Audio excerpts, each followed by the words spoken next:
ಶುಭ ಮುಂಜಾನೆ. ನಾವು ಇವತ್ತು ಏನು ಮಾಡೋಣ ಅಂದ್ರೆ HSTR ಯಾರು ಅಧ್ಯಯನ ಮಾಡ್ತಾ ಇದ್ದೀರಿ,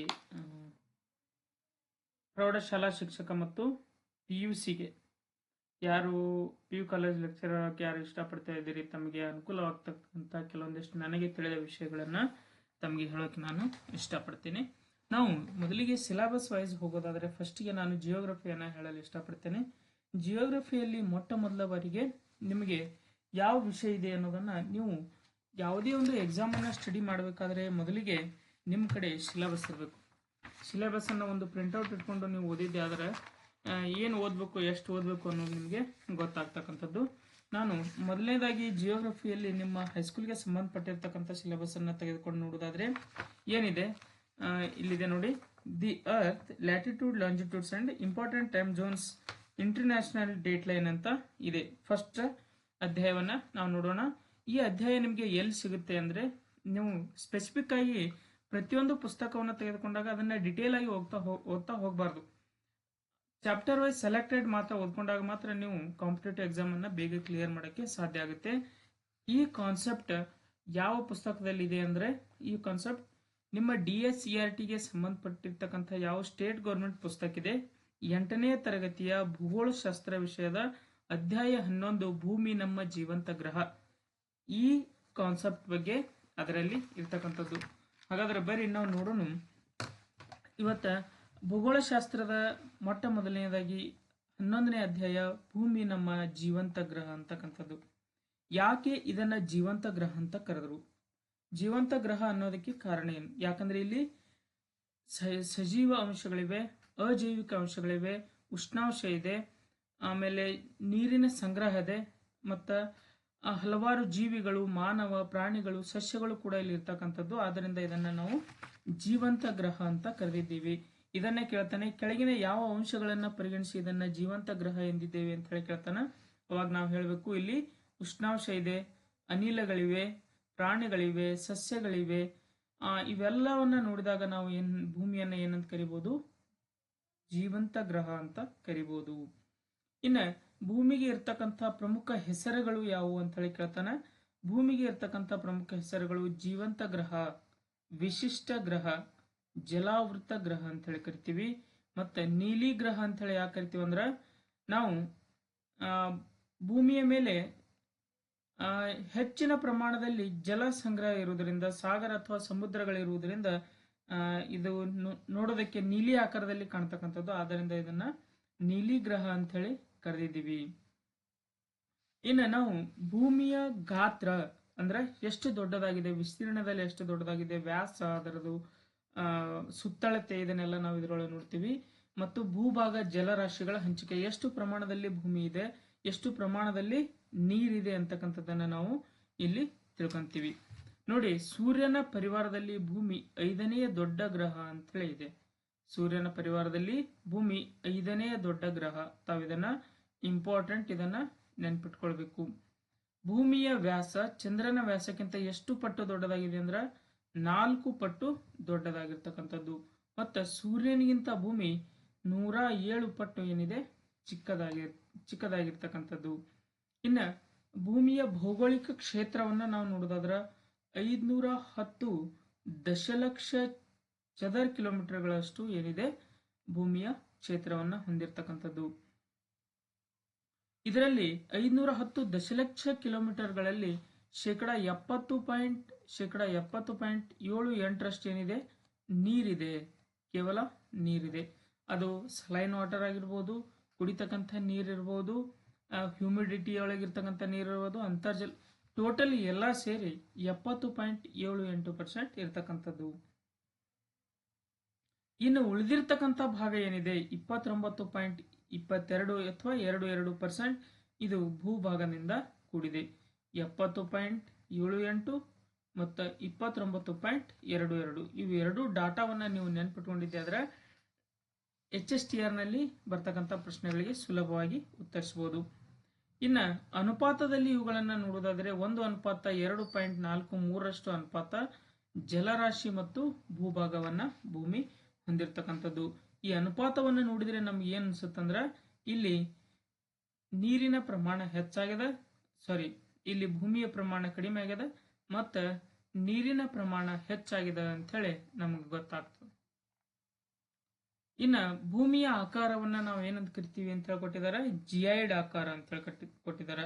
ಜಿಐಡ್ ಆಕಾರ ಅಂದ್ರೆ ಭೂಮಿ ಪೂರ್ತಿ ರೌಂಡ್ ಆಗಿನೂ ಇಲ್ಲ, ಪೂರ್ತಿ ಚಪ್ಪಟೆಯಾಗಿ ಚೌಕಾಕಾರನೂ ಇಲ್ಲ, ಅದು ಧ್ರುವ ಪ್ರದೇಶಗಳಲ್ಲಿ ಚಪ್ಪಟೆ ಅಂತಿದ್ದು ಪೂರ್ವ ಮತ್ತು ಪಶ್ಚಿಮ ಭಾಗಗಳಲ್ಲಿ ಉಬ್ಬಿದಂತಿದೆ. ಆದ್ದರಿಂದ ಇದನ್ನ ಜಿಐಡ್ ಆಕಾರ ಅಂತ ಹೇಳಿ ನಮ್ಮ ಜಿಯೋಗ್ರಾಫರ್ಸ್ ಏನ್ ಮಾಡಿದ್ದಾರೆ ಅಂದ್ರೆ ಇದನ್ನ ಕರೆದಿದ್ದಾರೆ. ನೋಡಿ, ಚಪ್ಪಟೆ ಭಾಗ ಇದೆ ಧ್ರುವ ಪ್ರದೇಶಗಳಲ್ಲಿ, ಮತ್ತ ಪೂರ್ವ ಮತ್ತು ಪಶ್ಚಿಮ ಭಾಗಗಳಲ್ಲಿ ಏನಿದೆ ಸಂಭಾಜಕ ವೃತ್ತ ಪ್ರದೇಶದಲ್ಲಿ ಉಬ್ಬಿದಂತ ರಚನೆಯನ್ನ ಹೊಂದಿರತಕ್ಕಂಥದ್ದು. ಆದ್ದರಿಂದ ಇದನ್ನ ಭೂಮ್ಯಾಕಾರ ಅಥವಾ ಜಿಐಡ್ ಆಕಾರ ಅಂತ ಹೇಳಿ ನಾವು ಕರಿತೀವಿ. ನೋಡಿ, ಭೂಮಿಯು ಧ್ರುವಗಳ ಬಳಿ ಸ್ವಲ್ಪ ಚಪ್ಪಟೆಯಾಗಿದ್ದು, ಅಂದ್ರ ಕೇವಲ ಸ್ವಲ್ಪ ಪ್ರಮಾಣದಲ್ಲಿ ಚಪ್ಪಟೆಯಾಗಿದ್ದು ಮತ್ತ ಸಮಭಾಜಕ ವೃತ್ತದ ಬಳಿ ಉಬ್ಬಿದಂತಿದೆ. ನೋಡಿ, ನೀವು ಮ್ಯಾಪ್ ಅನ್ನ ನೋಡೋದಾದ್ರೆ ಅಥವಾ ಗ್ಲೋಬ್ ಅನ್ನ ನೋಡೋದಾದ್ರೆ ಧ್ರುವ ಪ್ರದೇಶಗಳಲ್ಲಿ ಸ್ವಲ್ಪ ಚಪ್ಪಟೆಯಾಗಿರ್ತಕ್ಕಂಥದ್ದು ಮತ್ತು ಪೂರ್ವ ಪಶ್ಚಿಮ ಭಾಗದಲ್ಲಿ ಅಂದ್ರೆ ಸಮಭಾಜಕ ವೃತ್ತ ಎಲ್ಲಿ ಹಾದು ಹೋಗ್ತದೋ ಅಲ್ಲಿ ಸ್ವಲ್ಪ ಉಬ್ಬಿದಂತೆ ಕಾಣುತ್ತೆ. ಆದ್ದರಿಂದ ಇದನ್ನ ಜಿಐಡ್ ಅಂತ ಹೇಳಿ ಕರಿತೀವಿ. ಸಮಭಾಜಕ ವೃತ್ತದ ವ್ಯಾಸ ಮತ್ತು ಸುತ್ತಳತೆಯನ್ನ ನಾವು ನೋಡೋದಾದ್ರೆ ಇಲ್ಲಿ ನೆಕ್ಸ್ಟ್ ಒಂದು ಮ್ಯಾಪ್ ಕೊಟ್ಟಿರ್ತಾರೆ. ಆ ಮ್ಯಾಪ್ ನಾವು ನೋಡ್ಬೇಕಂತ ಹೇಳಿ ನೋಡಿದ್ರೆ ನಮಗೆ ಬಹಳ ಜಲ್ದಿ ಅರ್ಥ ಆಗ್ತದೆ. ಇದರ ವ್ಯಾಸ ಮತ್ತು ಸುತ್ತಳತೆಯನ್ನ ನಾವು ನೋಡ್ಬೇಕಾದ್ರೆ ಸಂಭಾಜಕ ವೃತ್ತ 12,756 ಕಿಲೋಮೀಟರ್ ಇದೆ. ಇದು ನಾವು ಭೂಮಿ ಅಂತ ಹೇಳಿ ತಿಳ್ಕೊಂಡ್ರೆ ಸಂಭಾಜಕ ವೃತ್ತ ಈ ಪ್ರದೇಶದ ವ್ಯಾಸ 12,756 ಕಿಲೋಮೀಟರ್. ಇನ್ನು ಧ್ರುವೀಯ ವ್ಯಾಸ ಅಂತ ಹೇಳಿ ಏನಿರುತ್ತಲ್ಲ, ಇದು ಧ್ರುವೀಯ ವ್ಯಾಸ, ಇದು 12,714 ಕಿಲೋಮೀಟರ್ ವ್ಯಾಸವನ್ನ ಹೊಂದಿರತಕ್ಕಂಥದ್ದು. ಇನ್ನು ಇದರ ಒಟ್ಟು ಸಂಭಾಜಕದ ಸುತ್ತಳತೆ ಎಷ್ಟಿದೆ ಅಂದ್ರೆ 40,076 ಇದೆ. ಧ್ರುವೀಯ ವ್ಯಾಸ ಎಷ್ಟಿದೆ ಅಂದ್ರೆ 40,008 ಕಿಲೋಮೀಟರ್ ಇದೆ. 40,008 ಕಿಲೋಮೀಟರ್. ಎಷ್ಟು ವ್ಯತ್ಯಾಸ ಇದೆ ಅಂದ್ರೆ 42 ಕಿಲೋಮೀಟರ್ ವ್ಯತ್ಯಾಸ ಇರ್ತಕ್ಕಂಥದ್ದು. ವ್ಯಾಸ ಅಂತ ಬಂದಾಗ 12,714, ಧ್ರುವೀಯ ವ್ಯಾಸ 12,714, ಸಂಭಾಜಕ ವೃತ್ತದ ವ್ಯಾಸ 12,756, ಸಂಭಾಜಕ ವೃತ್ತದ ಸುತ್ತಳತೆಯನ್ನು ನಾವು ನೋಡಿದಾಗ 40,076, ಧ್ರುವೀಯ ಸುತ್ತಳತೆ 40,008. ಇವೆರಡರ ನಡುವೆ ಡಿಫರೆನ್ಸ್ 42 ಕಿಲೋಮೀಟರ್ ಅಂತ ಹೇಳಿ ತಿಳ್ಕೋಬೇಕು. ಭೂಮಿಯ ಆಕಾರ ಯಾವ್ದು ಅಂತ ಹೇಳಿ ಗೊತ್ತಾಯ್ತು ನಿಮ್ಗೆ, ಜಿಐಡ್ ಅಂತ ಹೇಳಿ ಗೊತ್ತಾಯ್ತು. ಇನ್ನು ಭೂಖಂಡಗಳು ಎಂದರೇನು? ಭೂಮಿಯ ಮೇಲಿನ ಹಲವಾರು ಪಾರ್ಟ್ ಅಂತ ಹೇಳಿ ನಾವು ಅಧ್ಯಯನಕ್ಕೋಸ್ಕರ ಮಾಡ್ಕೊಂಡಿದ್ದೀವಿ. ಸುಮಾರು ಫಾರ್ ಎಕ್ಸಾಂಪಲ್ ಆಫ್ರಿಕಾ ಖಂಡಿದೆ, ಉತ್ತರ ಅಮೆರಿಕ, ದಕ್ಷಿಣ ಅಮೆರಿಕ, ಯುರೋಪ್, ಆಸ್ಟ್ರೇಲಿಯಾ, ಜೆಲ್ಯಾಂಡಿಯಾ ಅಂತ ಹೇಳಿ ಒಂದಿದೆ, ಏಷ್ಯಾ ಇದೆ. ಇವೆಲ್ಲ ನಾವು ಪಾರ್ಟ್ಗಳಾಗಿ ಭೂಪ್ರದೇಶಗಳನ್ನು ಒಳಗೊಂಡು ಸುಮಾರು 7 ಭೂಭಾಗಗಳಾಗಿ ವಿಂಗಡಿಸಲಾಗಿದೆ. ಇಲ್ಲಿ 7 ಕೊಟ್ಟಿದ್ದಾರೆ. ಇನ್ನು ಕೆಲವೊಂದಿಷ್ಟು ಐಲ್ಯಾಂಡ್ ಮತ್ತು ಆಸ್ಟ್ರೇಲಿಯಾವನ್ನು ಸೇರಿ ಒಂದು ಜಿಲ್ಯಾಂಡಿಯಾ ಅಂತ ಹೇಳಿ ಒಂದು ಹೊಸ ದ್ವೀಪವನ್ನ ಕಂಡುಹಿಡಿಯಲಾಗಿದೆ, ಅಂದ್ರೆ ಖಂಡವನ್ನು ಕಂಡುಹಿಡಿಯಲಾಗಿದೆ. ಬಟ್ ಅದು ಪುಸ್ತಕದಲ್ಲಿ ಮೆನ್ಷನ್ ಇಲ್ಲದೆ ಇರೋದ್ರಿಂದ ಅದರ ಬಗ್ಗೆ ಜಾಸ್ತಿ ತಲೆ ಕೆಡಿಸ್ಕೊಳ್ಬೇಡಿ. ಏಷ್ಯಾ, ಆಫ್ರಿಕಾ, ಉತ್ತರ ಅಮೆರಿಕ, ದಕ್ಷಿಣ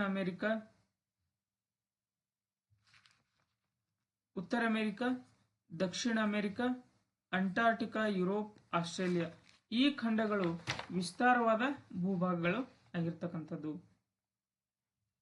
ನಾವು ಸೀರಿಯಲ್ ವೈಸ್ ಅವುಗಳ ಪ್ರಮಾಣವನ್ನ ನೋಡೋದಾದ್ರೆ ಅವುಗಳ ವಿಸ್ತೀರ್ಣದಲ್ಲಿ ಮೊದಲಿಗೆ ಅತಿ ದೊಡ್ಡ ಖಂಡ ಯಾವುದಂದ್ರೆ ಏಷ್ಯಾ, ಅತಿ ಚಿಕ್ಕ ಖಂಡ ಆಸ್ಟ್ರೇಲಿಯಾ, ಎರಡನೇ ಅತಿ ದೊಡ್ಡ ಖಂಡ ಆಫ್ರಿಕಾ, ಮೂರನೇದು ಉತ್ತರ ಅಮೆರಿಕ, ನಾಲ್ಕನೇದು ದಕ್ಷಿಣ ಅಮೆರಿಕ, ಅಂಟಾರ್ಟಿಕಾ, ಯುರೋಪ್ ಮತ್ತು ಆಸ್ಟ್ರೇಲಿಯಾ ಖಂಡಗಳು. ಆಸ್ಟ್ರೇಲಿಯಾ ಏನಿದೆ ಅತಿ ಚಿಕ್ಕ ಖಂಡವಾಗಿರ್ತಕ್ಕಂಥದ್ದು ಮತ್ತು ಏಷ್ಯಾ ಅತಿ ದೊಡ್ಡದಾಗಿರ್ತಕ್ಕಂಥ ಖಂಡ.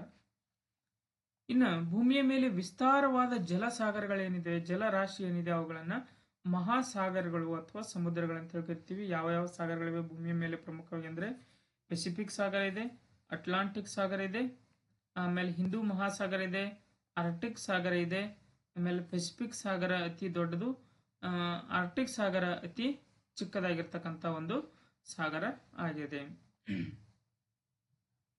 ಹಾಗಾದ್ರೆ ಭೂಮಿ ಮತ್ತು ಜಲರಾಶಿಗಳು 50-50 ಆಗಿವೆ ಅಂತ ಹೇಳಿ ನಾವು ತಿಳ್ಕೊಳ್ಳೋದಾದ್ರೆ ಅದು ತಪ್ಪು. ಇಲ್ಲಿ ಭೂಮಿ ಮತ್ತು ಜಲರಾಶಿ ಎರಡೂ ಕೂಡ ವಿಭಿನ್ನವಾಗಿ ಹಂಚಿಕೆ ಆಗಿರ್ತಕ್ಕಂಥದ್ದು, ಸಮಾನವಾಗಿ ಅವು ಹಂಚಿಕೆ ಆಗಿಲ್ಲ. 60ರಷ್ಟು ಜಲಭಾಗ ಇದ್ರೆ ಇನ್ನು 40ರಷ್ಟು ಭೂಭಾಗ ಇದೆ. 60ರಷ್ಟು ಜಲ ಇದೆ, 40ರಷ್ಟು ಭೂಭಾಗ ಇದೆ. ಇದನ್ನ ಭೂ ಪ್ರಧಾನ ಗೋಳಾರ್ಧ ಅಂತ ಹೇಳಿ ಕರಿತೀವಿ. ಸಾರಿ, 60ರಷ್ಟು ಜಲ ಇದೆ ಎಲ್ಲಿ ಅಂದ್ರೆ ಉತ್ತರ ಗೋಳಾರ್ಧ. ನಾವು ಇದನ್ನ ಗ್ಲೋಬ್ ಅಂತ ತಗೊಂಡ್ರ ಇದು ಉತ್ತರ ಭಾಗ, ಇದು ದಕ್ಷಿಣ ಗೋಳಾರ್ಧ. ಈ ಪ್ರದೇಶದಲ್ಲಿ 60% ಏನಿದೆ ಭೂಮಿ ಇದೆ, ಇನ್ನು 40% ಏನಿದೆ ಇದು ಜಲರಾಶಿ ಇದೆ. ಇದು ಉತ್ತರ ಗೋಳಾರ್ಧ. ಇನ್ನು ದಕ್ಷಿಣ ಗೋಳಾರ್ಧಕ್ಕೆ ಹೋದರೆ 81ರಷ್ಟು ಏನಿದೆ ಜಲರಾಶಿ ಇದೆ. ಇನ್ನು ಉಳಿದಿದ್ದ 19% ಏನಿದೆ ಇದು ಭೂರಾಶಿಯನ್ನ ಹೊಂದಿರತಕ್ಕಂಥದ್ದು. ಉತ್ತರ ಗೋಳಾರ್ಧದಲ್ಲಿ ಭೂ ಪ್ರಮಾಣ ಜಾಸ್ತಿ ಇದೆ ಮತ್ತು ದಕ್ಷಿಣ ಗೋಳಾರ್ಧದಲ್ಲಿ ಜಲ ಪ್ರಮಾಣ ಜಾಸ್ತಿ ಇದೆ. ಆದ್ದರಿಂದ ಇದನ್ನ ಜಲ ಗೋಳಾರ್ಧ ಅಂತ ಹೇಳಿ ಕರೆದ್ರ ಇದನ್ನ ಭೂಗೋಳಾರ್ಧ ಅಂತ ಹೇಳಿ ಸರಳವಾಗಿ ನಾವು ನೆನ್ಪಿಟ್ಕೊಳ್ಬಹುದು. ಇನ್ನು ಪ್ರಮುಖವಾಗಿ ಅಕ್ಷಾಂಶ ಮತ್ತು ರೇಖಾಂಶಗಳನ್ನ ನೋಡುವುದಾದ್ರೆ ಲ್ಯಾಟಿಟ್ಯೂಡ್ಸ್ ಅಂತ ಹೇಳಿ ಕರಿತೀವಿ, ಇಂಗ್ಲಿಷ್ ಅಲ್ಲಿ ಲಾಂಜಿಟ್ಯೂಡ್ಸ್ ಅಂತ ಹೇಳಿ ಕರಿತೀವಿ.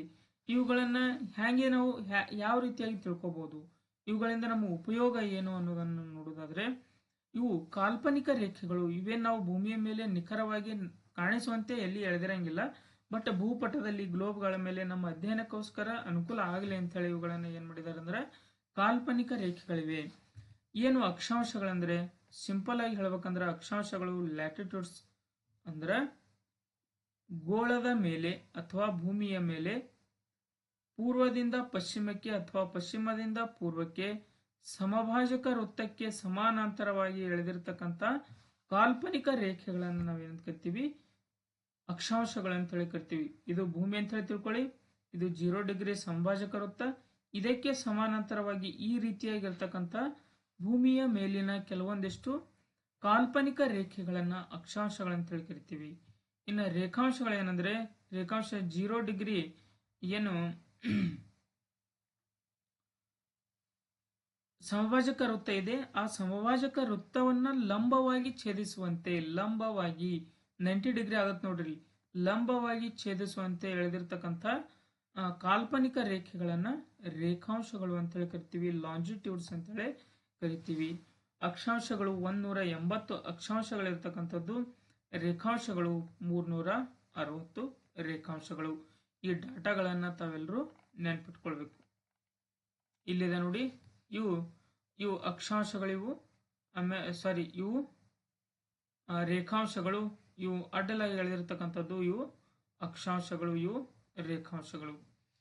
ಯಾವ ಯಾವ ರಾಷ್ಟ್ರದ ಮೇಲೆ ನಾವು ಮ್ಯಾಪ್ ಅನ್ನ ನೋಡ್ಬೇಕಾಗಿತ್ತಂದ್ರೆ, ನಾವು ಮ್ಯಾಪ್ ಅನ್ನ ಓಪನ್ ಮಾಡಿದ ತಕ್ಷಣ ಅದು ಹೇಗೆ ಕೆಲಸ ಮಾಡುತ್ತಂದ್ರೆ ಲ್ಯಾಟಿಟ್ಯೂಡ್ಸ್ ಮತ್ತು ಲಾಂಜಿಟ್ಯೂಡ್ ನ ಆಧಾರದ ಮೇಲೆ ಅದು ಕೆಲಸವನ್ನ ಮಾಡ್ತಕ್ಕಂಥದ್ದು. ಮೊದಲನೇದಾಗಿ ಅಕ್ಷಾಂಶವನ್ನ ನೋಡೋದಾದ್ರೆ